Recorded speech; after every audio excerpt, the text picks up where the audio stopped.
Time now for Instant Classics. And if you've been paying any attention to the news, you will have seen over the last few weeks how this critical race theory that we're seeing imposed on little children is also being imposed on our armed forces under the drowsy and incoherent leadership of Chief Commanding Officer Joe Biden.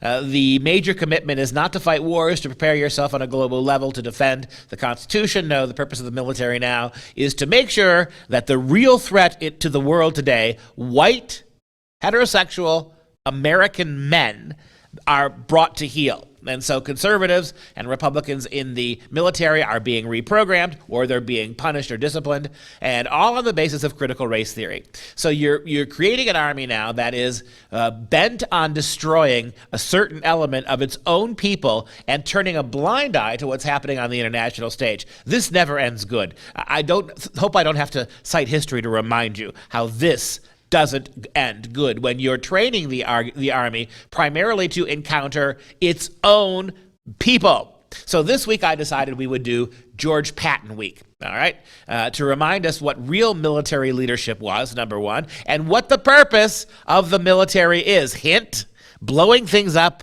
and killing things being among the two primary issues. Here are some quotes from General Patton. He says, quote, "I am a soldier.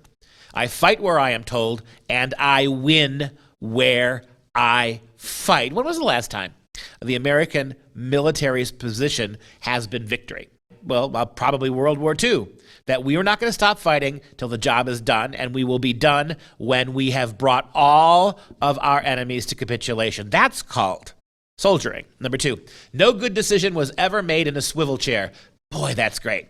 No seriously good decision for the American people was ever made by some professor in a swivel chair, some New York Post writer in a swivel chair. No, it comes from men with experience on battlefields. Number three, how about this quote? "The test of success is not what you do when you are on top. Success is how high you bounce when you hit the bottom." Can you imagine if we applied that to George Floyd's life? Oh my goodness. How about this? "The object of war is not to die for your country, but to make the other bastard die for his." Yep, that's exactly right. And finally, Patton said, "A leader is a man who can adapt principles to circumstances."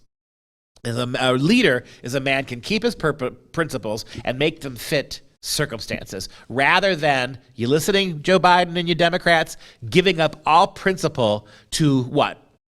The pursuit of naked power and nothing else. Cowards.